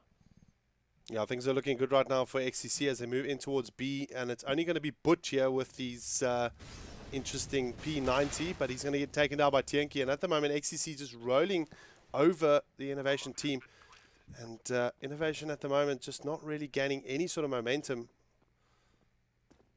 And they're just getting taken down, even on this force buy, not really helping out a lot. We do see JKB picking up the 1 frag, will go down to Kappa, and that is a 7-0 advantage here for XTC. Yeah, playing pretty fast there as well, which I think caught off the innovation guys. Actually, just running Tionki up cat there, and we're going to see a save coming in from innovation right now. Money not so good, despite the lost bonus, 7 rounds in a row. I'm also told by Zin, captain of XTC, he's not playing tonight because his mate Kappa is standing in for him. Turtle has actually moved, who gets the first kill there, actually interesting. He gets the first 2, gets a 2k. He's actually moved to core lineup now. Backstab has gone to reserve. So unfortunately, no more backstabbing puns, as Viking gets a backstab there too. Now, Viking doing quite well as well here with a 2k pickup. It is an eco round though for innovation. And XTC just making quick work of this round here. 8-0 at the moment. And, well, innovation are in trouble. Yeah, I really don't see anything working out for them here. They've come close in a couple of rounds, but decision making has been a problem for them. Looking to take fights when they don't need to. Point of the game is not the kills; it's defuse the bomb, right? Indeed. Double AWP setup now on innovation, so very standard setup from innovation. 1 towards middle, 2 on either side, and that's being played at the moment pretty easily from XTC. Ooh, look at JKB here, missing that shot there, but though clever enough to know that there's onslaught coming in towards the B-side area here. Now, but with the 2k, it's taken down though there by Viking. And it's a 3-on-3, all of a sudden favorable again to the XCC guys.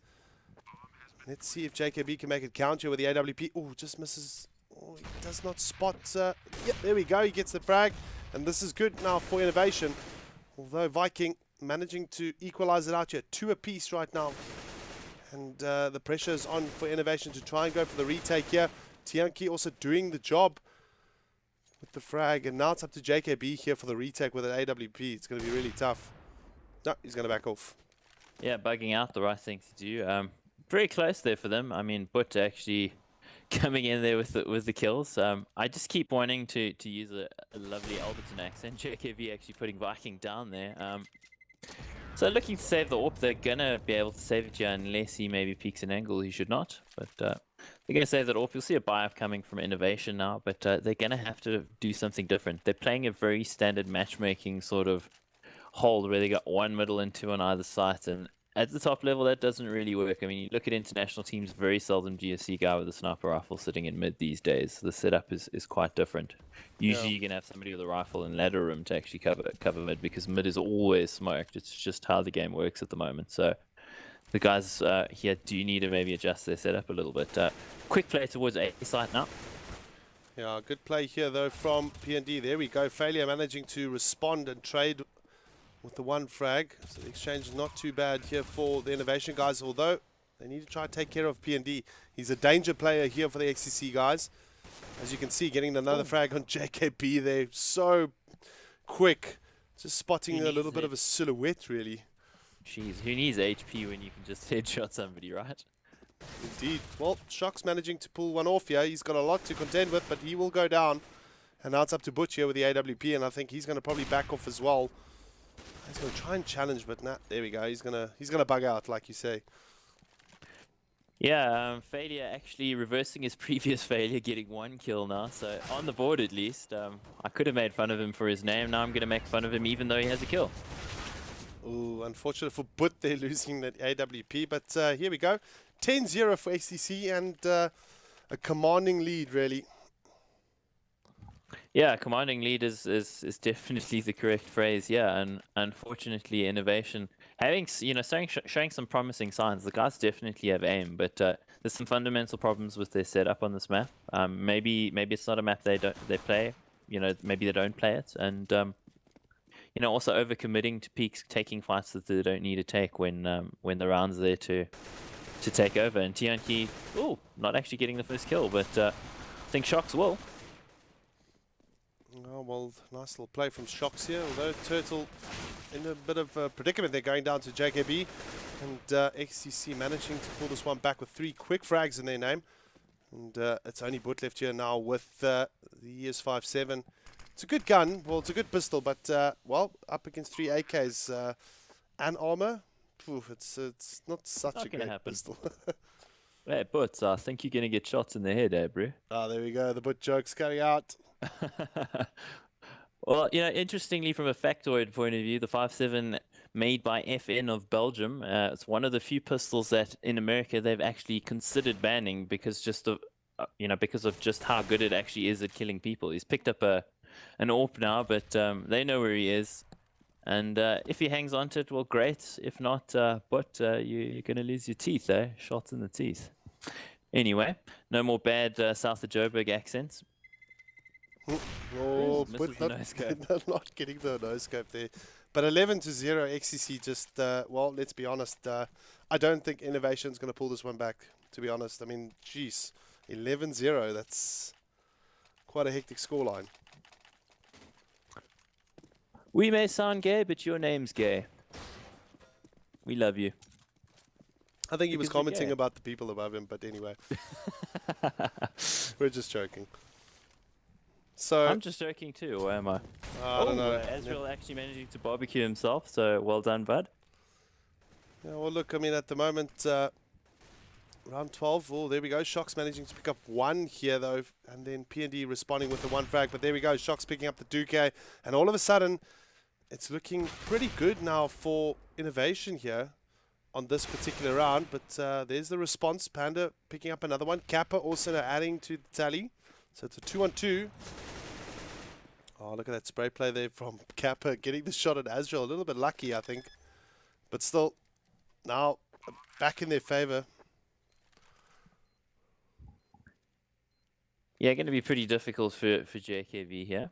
And he's got an HP advantage, but the problem is he doesn't know where they are, and he's got an AWP, so very, very difficult retake for him. He's going to run in now, and I think he's going to get shot in the head by Kappa, and unfortunately he goes down, lies down, not feeling very gay at the moment. Gay, of course, meaning happy. It's got nothing to do with anything else. Check your Sexual dictionary. orientation. That's correct, yeah. But anyway, I'm feeling very gay right now because this is a great map. So 12-0 for XTC, and I'm sure the XTC guys are feeling particularly gay on their side too. Yeah, look, I mean, 12-0 is not exactly where you want to be if you're on Innovation's side. Look, they'll pick up another buy round here. Not so much utility, to be honest, but wow, nice What little a entry headshot. frag there from Viking. And now all of a sudden it's rotation time now from the guys in A. But managing to pick up the one frag, but does go down to Viking there on the end of it. JKB also sitting with the AWP in kitchen, so he's going to try and go for a little pick-off here. But there might be a late rotation in towards the A-bomb side. Look at this. A little bit of a knockdown here from Innovation at the moment. Tianki finally responding now. It's a 2-on-2 right now, and Failure perhaps in a good position to take them on. Yeah, the rotation through low is a good call for them, catching out Azrael actually while he was reloading, so making it pretty easy for themselves. Not actually going anywhere right now. Of course, a minute on the board, so they don't really need to do anything, but the fight is being taken right now. It looks like they're running back towards B. Let's see where they go here, because, I mean, possibly going through spawn back towards A might be an idea, but it looks like they're fully committing to B, so they're going to trust their aim. They're going to run in here. No subterfuge, just headshots. Well, let's see if JKB can work it with that AWP. That smoke's not going to help him much at all, but he needs to be careful on his right-hand side as Kappa's waiting it out. He gets the one frag. Good little AK pickup here. But not good enough as XCC increase their lead 13-0. And not looking good, to be honest. Not looking So, good at Red, all. I got a question for you. Are we looking at a 16-0? We've never casted a 16-0 before. Nope. So Well, I hope not, because I really don't want to cast the 16-0. It's why not? There's a first time for everything, right? yeah, I guess. Well, look, it's an eco round again here for Innovation. They got one deagle basically that perhaps could do a little bit of 1D work, but it's going to be difficult. At the moment, XCC just so dominant right now. Look at a little nade shot kill there as well. Viking coming in, picking up a 2K, and while it's up, Butt and Shocks are the last two left here. Just trying to see if they can do the retake here, but it's proving to be very difficult for Innovation at the moment. Yeah, Viking really playing his entry role perfectly, running in and just getting those kills and cleaning up for his team. I mean, right now, well, with that kill, he's actually sitting 19 kills, 4 deaths. I mean, you know, as an entry fragger, if you have that many kills and so few deaths, well, the opposition aren't really putting up much of a fight. I mean, entry fraggers, you tend to die a lot against good opposition. So, Yeah. you know, strong player though. Viking definitely, you know, the guy from their lineup who's one of the stronger guys, and it looks like they're just looking to YOLO into this A site right now. No, so it's hard push here from XCC. We have Failure though, and Azrael managing to get themselves a couple of frags. running out of bullets is not something that he wants to... Ooh, he's lucky that grenade didn't actually go his way. And it's a 4-on-3. And there we go. Kappa making it a 3-on-3 here for XCC. JKB also, though, checking from jungle side with the AWP, trying to see if he can frag one through the smoke like he did a couple of rounds back. Ooh, the no scope there. Needed to be careful there because that was a bit of a knife and he's... Oh, another attempted no scope from Shox, and they don't seem to know where he is. He gets the shot on Kappa here, so... Look, it's up to Kappa now. We might actually see... there's a bit of a burnout here, and, well, there we go. It looks like the last round will go to Innovation as a consolation round. Or, yeah. That was bizarre, I've got to say, because you know, Panda, they're getting shot at twice with no scopes, and he never turned around. Kind of odd from him, actually. I would have said for all money that's an XTC round, but Innovation Azrael actually getting 2k there at the beginning, and I must say Innovation versus what we saw in the previous match. They're actually showing more than Gravity were. Like, they got more positive signs in terms of plays, but yeah, they're just not able to actually get much in the way of rounds on the board. Yeah, look, I think it's more of a case of they are playing up against a very, very strong team, you know, a Masters level team here. So it's always going to be difficult for any kind of new... I mean, I don't know any of these players here. Shox, Seeming, and JKB seem to be two very good players for this Innovation team. But still, I mean, these guys have got a lot of work to do, like, as a unit. They need to kind of play up against the stronger teams if they want to start delivering more, you know, kind of results or better results. But look, it's a bit unfortunate for them now, sitting 14-1 down on their first game in the ECL. But I think they could take a lot back from this. You know, work on, you know, where their mistakes were made. Yeah, I agree with you. There's definitely a lot of positive things coming from this Innovation team. Yeah, they're bringing it close a few times. I mean, what I'm seeing, you know, and this is something I've myself, you know, as a player has gone through, and I'm sure you did too. You know, when you start, you're eager for kills. You just are. If you play MM, you know, the whole point of MM is get as many kills on the board as possible and screw the team. Yeah. You know, you might be graded on the team performance, but everybody wants kills. And you know, when it comes to the top level, you do want those kills, but you can't play like you want them. You got to play like you're supporting your teammates, you're covering off all the angles, and you're working together, and you completing the objective. Because of course, the objective is not killing the other team so much as it is planting the bomb or defusing the bomb.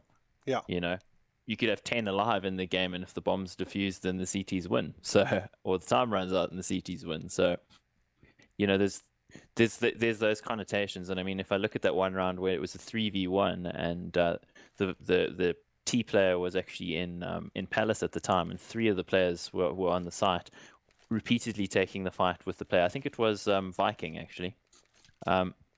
All they needed to do was stick the defuse and lay down some suppressor fire and keep Viking back so that he couldn't kill the diffuser.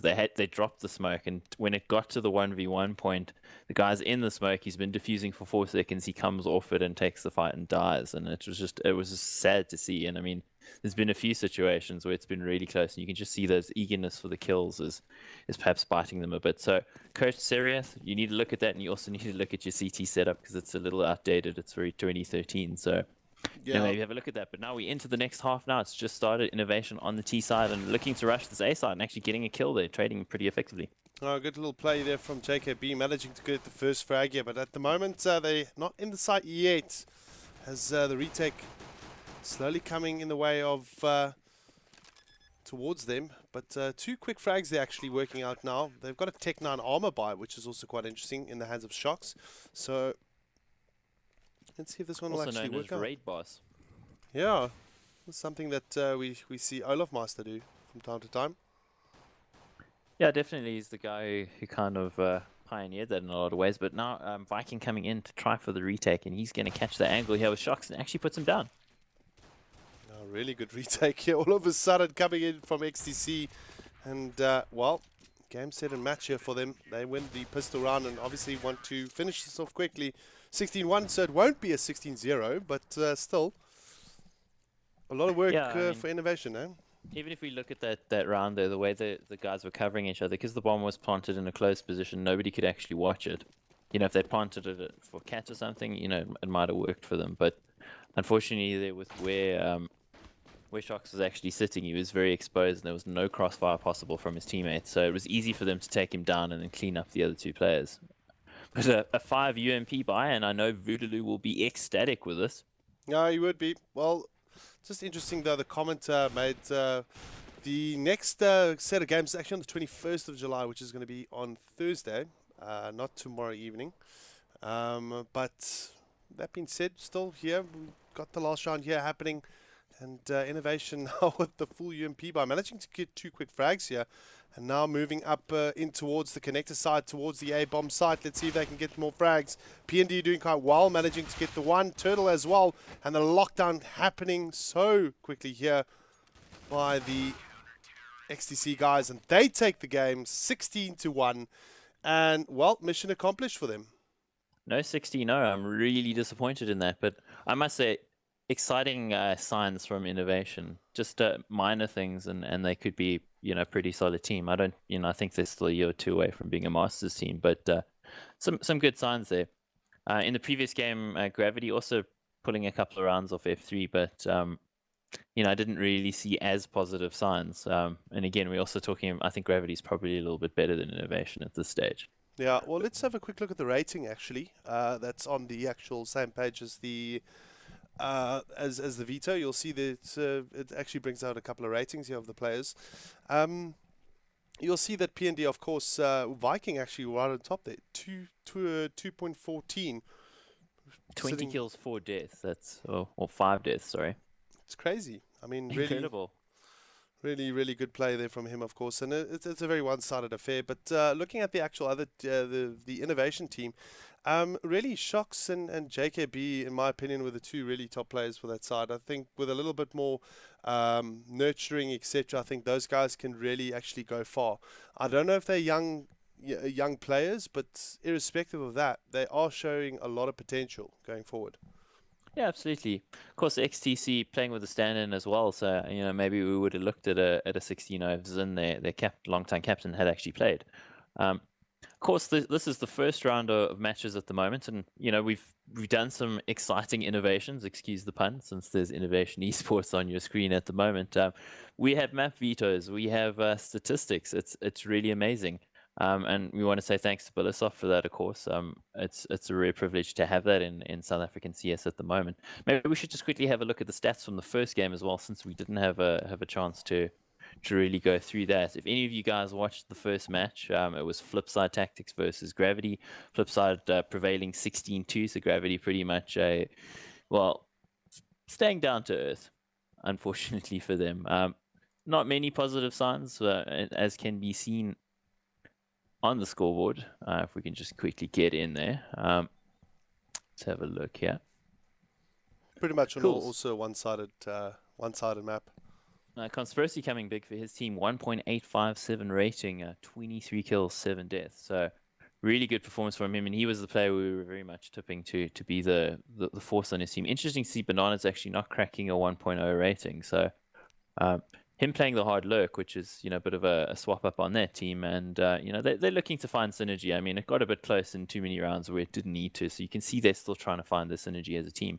But so far, yeah, great competition, and also just if I may mention, Addictions on the side of Gravity actually got in some nice AWP shots, and I mean between him and Aces there were a couple of nice signs there too. So definitely not knocking them at all, but of course we're talking top tier teams in South Africa versus some up and comers, and kudos to the up and comers for being in this tournament. They're going to get experience out of it, and they're going to get stronger as long as they keep a positive attitude.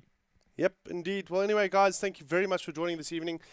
We'll be back on Thursday evening at 8 o'clock. Mr. Extremes is going to actually post up a schedule of the games being covered throughout the next couple of weeks, so that you guys can actually keep an eye on where and who is covering it. Obviously, we'll have guys like Anthrax and Voodoo, Robo Hobo and Congo Carl, and then, of course, Wham and Hayes joining the casting team, doing more coverage on the other channels, the NAV TV channels, etc. But from us, also great thank you to the sponsors, of course, CSGO Lounge Level 7, the ISP behind it, Steel Series, MSI, Crucial, Ballistics, and then of course Intel, and then Evetech, the guys hosting this monumental tournament. I mean, it's really good to see. Mike, Mr. Extremes, it's been always a pleasure casting with you, and of course we will continue this on Thursday evening. Absolutely, I had a gay time. It was great, and of course the jokes were bad. So business as usual. Thank you. All right, guys, have a great evening, and yeah, we'll see you guys, of course, on Thursday at 8 o'clock.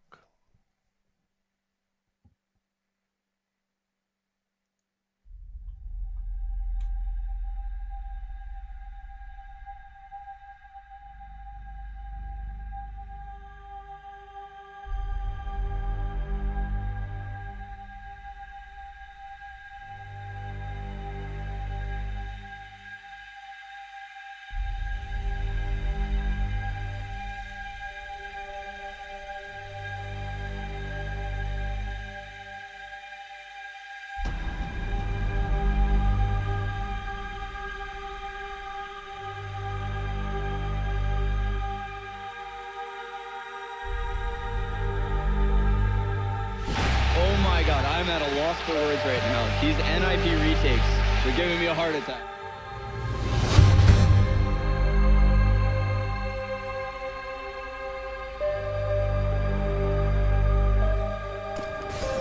At the opening assist, let's one by goal to kill, gets a double, one more kill, triple kill! Let's see, here we go, Steeler lining them up. Oh, here we go! Hellhound has it. Hellhound with the first. Hellhound with the second. Oh, Fady the one and done. Oh, times two. Wait for it. Whoa, three, four. Picks up that.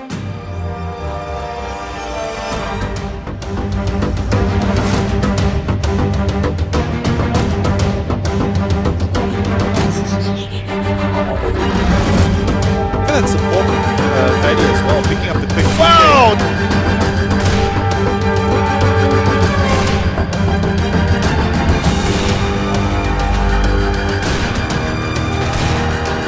What? Can he find the fourth? He's on for the answer. He gets it. What? What? What was that? Trying to hold on to the bomb side, they line up for him, he's going to get another zoo, kills a third kill! You gotta be kidding me, now it's down to Smith! He's going to get it! He kills everybody! 1, 2,